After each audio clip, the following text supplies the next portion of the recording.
یونان کی حکومت نے اقتصادی مسائل پر قابو پانے اور حکومت کو دیوالیہ ہونے سے بچانے کے لیے حکومت کے اخراجات میں کمی لانے اور ٹیکس بڑھانے کے منصوبے تجویز کیے تھے، جس کا لوگوں نے مظاہروں اور ہڑتالوں کے ذریعے جواب دیا۔ اب ماہرین کو فکر ہے کہ اسی قسم کے اقتصادی مسائل اٹلی اور اسپین کو بھی متاثر کر سکتے ہیں۔ لیکن اقتصادی مسائل کا صرف یورپ ہی نہیں بلکہ امریکہ کو بھی سامنا ہے، جہاں امریکی حکومت قرضوں کی حدود میں اضافہ کرنے کے لیے کانگریس کے ساتھ مذاکرات میں شامل ہے۔ اگر یہ معاملہ حل نہیں ہوتا تو قرضوں کی ادائیگی کے سلسلے میں امریکہ کی ساکھ خراب ہو سکتی ہے۔ یہ خبر یورپ کے ان ملکوں اور بینکوں کے لیے پریشان کن ہے جن کے پاس امریکہ کے 700 ارب ڈالر سے زائد مالی اثاثے قرضوں کی ضمانت کے طور پر موجود ہیں۔ امریکہ کی ساکھ خراب ہونے کی صورت میں ان اثاثوں کی قیمت گر جائے گی، جس کے نتیجے میں عالمی اقتصادی مارکیٹ بری طرح متاثر ہو سکتی ہے۔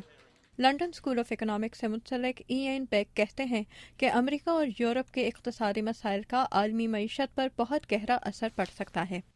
کسی بھی صورتحال کے ابتدائی اثرات اتنے واضح نہیں ہوں گے، لیکن پھر جس طرح زلزلے کے بعد سونامی وجود میں آتی ہے، اسی طرح اس اقتصادی بحران کے نتائج بھی ظاہر ہونے لگیں گے۔ یہاں تک میں سمجھتا ہوں کہ اقتصادی بحالی کا عمل پٹری سے اتر جائے گا اور ممکن ہے کہ دنیا ایک نئے عالمی معاشی بحران میں جکڑی جائے۔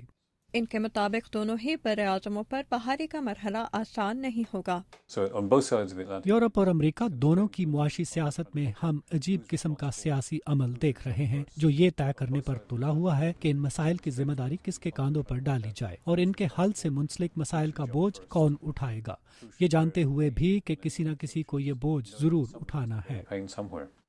یورپ میں اس ہفتے یونان کو دیوالیہ ہونے سے بچانے کے لیے کمرشل بینکرز اور معاشی عہدیداروں کی پیش کردہ تجاویز پر اختلاف رائے جاری رہا۔ ان تجاویز پر فیصلہ سازی یونان کے اقتصادی بحران کو دوسرے ملکوں تک پھیلنے سے روکنے کی حکمت عملی کا ایک اہم جز ہے۔ اس قسم کی وبا کو روکنا بہت مشکل ہے۔ چاٹہم ہاؤس نامی ایک برطانوی تحقیقی ادارے سے منسلک اسٹیورٹ فلیمنگ کے مطابق یورپین یونین کو چاہیے کہ وہ اس اقتصادی بحران کو روکنے کے لیے جارحانہ اقدامات کرے۔ قرضوں کی ادائیگی کے اس مسئلے کی وجہ سے یورپ کی معیشت بری طرح متاثر ہوگی اور یقیناً مختلف ملکوں میں ایک واحد کرنسی یعنی یورو کے استعمال کا دور ختم ہو جائے گا۔ یورپ کے لیے اپنے قرضوں پر قابو پانا اتنا ضروری ہوگا۔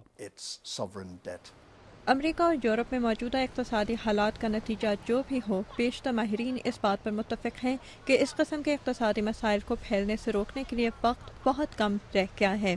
میری موٹا کے ساتھ آمنہ خان، اردو VOA۔